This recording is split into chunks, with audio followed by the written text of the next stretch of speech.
Trigo. O Triticum savita ou lã é planta da família das gramíneas. Dá-se bem em solos planos, ricos de humo e cálcio, apenas levemente ácidos. É importante a umidade do solo para a maturação dos grãos, pelo que no Brasil essa cultura é possível principalmente nos estados do Rio Grande do Sul, responsável por cerca de 80% da produção nacional. Paraná e Santa Catarina, por não sofrerem falta de chuvas durante o inverno. A Federação das Cooperativas Tritícolas do Sul, FECOTrigo, congrega os produtores dos 3 estados. Nossa produção, porém, atende só em parte ao consumo interno e importamos grande quantidade desse cereal, principalmente da Argentina, Estados Unidos e Austrália. As sementes servem ao fabrico do pão. Possuem hidratos de carbono na proporção de 70%. Desde 1952, o município de Cachoeira do Sul, no Rio Grande do Sul, realiza a Festa Nacional do Trigo. São Paulo também vem trabalhando para implantar essa cultura e, em 1971, o governador Laudo Natel assistiu à primeira colheita do trigo em seu estado desde 1964, na fazenda Vitória, em Itapeva, a 270 quilômetros da capital. A experiência foi realizada com êxito pelo empresário Oscar Augusto de Camargo. Em Tatuí, na Estação Experimental do Instituto Agronômico de Campinas, IAC, o agrônomo Armando Pettinelli, entre outros, testou várias espécies de trigo com bom rendimento. O escritor Hernani da Silva Bruno dá a notícia de que experiências com a cultura do trigo no Brasil começaram bastante cedo, pois na segunda metade do século XVI esse cereal já era cultivado e precisamente aqui em São Paulo, no Planalto Piratininga.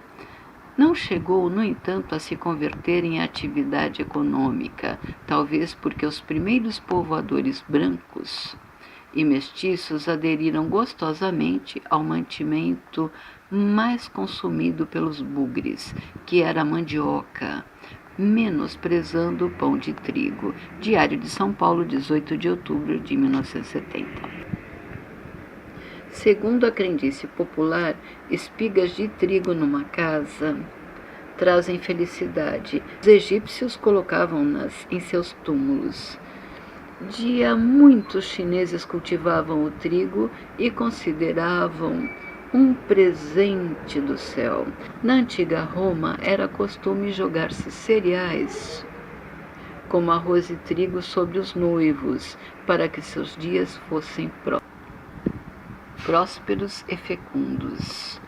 No Confarreatio, os prometidos experimentavam um bolo de farinha de trigo oferecido aos deuses lares da noiva, para que não se irritassem com sua saída daquela casa. Depois, o bolo era servido aos demais convidados. É da Índia o costume de se atirar grãos de trigo sobre as mãos unidas dos nubens. Deméter entre os gregos ou Ceres entre os romanos era a deusa da agricultura e, em sentido figurado, do trigo. Representava a fecundidade e presidia as colheitas. Deméter deu a Triptólemo, filho de Celeus, o primeiro grão de trigo para que propagasse sua cultura na terra. O escritor Rodovalho Neves assim diz em Sermões da Planície: o que plantas, colhes, a terra é a mãe comum. Assim também é a vida. Se não plantas o trigo, não terás o pão. Como é doce a amêndoa, ainda mais doce o mel que ela traz na casca. Se não quebrares a casca, não terás nem a amêndoa, nem o mel. Amassarás o pão e comerás do suor do teu rosto, já dizia o Divino Mestre. As ondas do trigal, de Anísio Melo. Farfalha o vento, a fulva cabeleira do trigal sacode, o vento ondulante o envaidece, estremecendo-o com carícia colina farfalhante e divina. E beijando, o trigal das carícias envaidece a natureza numa constante ondulação que faz inveja ao mar. O rútilo trigal que o vento embala envaidece a natureza que o possui e o exige. O ouro do trigal é adorno para o campo, onde a neblina da noite é lágrima de Deus e o sol das alvoradas, bênção de alegria. E o trigal vaidoso, a cabeleira ao vento, vai semeando beleza, e a natureza semeando alegria, agradece ao Criador o pão de cada dia, do livro Estrelas do Meu Caminho. Anísio Taumaturgo Soriano de Melo, nascido a 21 de junho de 1927 em Itacoatiara, no Amazonas, poeta, crítico e jornalista, já foi ator e cenarista, agremiações a que pertence União Brasileira de Escritores e Academia Brasileira dos Novos. Bibliografia: Estrelas do Meu Caminho, Lira Nascente, Minhas Vitórias Régias, Remanso, Páginas de Crítica e Lira Amazônica. Vozes Eternas de Calazans de Campos. Eu sou, o trigo disse, o alimento mais nobre, ou na mesa do rico ou na mesa do pobre. E, quando, na última ceia, sob a tarde imortal da angústia cheia, Jesus sentiu que o instante era chegado, foi a mim que escolheu. Fiquei imortalizado no tempo e, pão dos anjos, sou mais forte, que, corpo de Deus, resisto à morte, do corpo do homem, pois a alma não tem fim. Vergada ao cacho sumarento, a vinha então falou. Na mesma tarde foi que o Rabi me abençoou.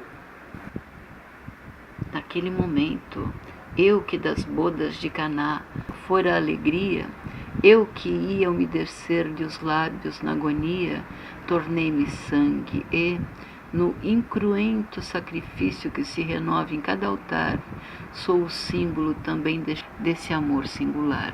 O cedro, ao vento da campina vergastado, fez uma pausa em seu orgulho melancólico. Na Eucaristia sois o corpo, transformado numa grande presença permanente. Mas quando no Calvário se consumava o drama extraordinário, foi de mim que saiu o madeiro glorioso. E eu que era berço e mesa, eu que era leito, e ouvia a cantiga das mães e o choro das crianças. Sou agora maior. Foi em mim que Jesus, o último alento em dores, expedia. Só depois os homens compreenderam que eu era um trono, sendo apenas cruz. José Calazans de Campos, nascido a 27 de agosto de 1904, em São Paulo, poeta e jornalista, bacharel em Ciências Jurídicas e Sociais. Fez o curso eclesiástico, desistindo por motivos de saúde, após doutorar-se em filosofia em Roma. Fez o curso de regência de orquestra. Bibliografia: Ânfora Sagrada e Marcha Heróica, Poesias. Baudelaire, Crítico de Artes.